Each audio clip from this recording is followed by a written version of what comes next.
Let's do some wheelie sessions, guys, without eating shit. So what they say go, you bring it up, and you pop it down, and you do that a couple times.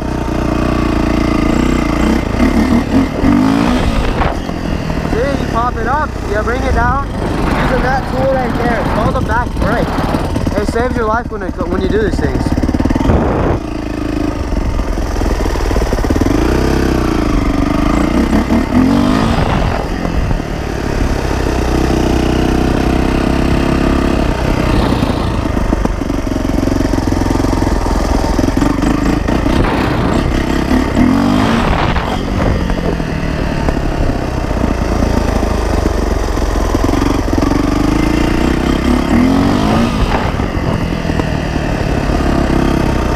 Comfortable with the fact that you have a back brake, and that's your savior right there. God and your back brake is your savior when you're doing wheelies.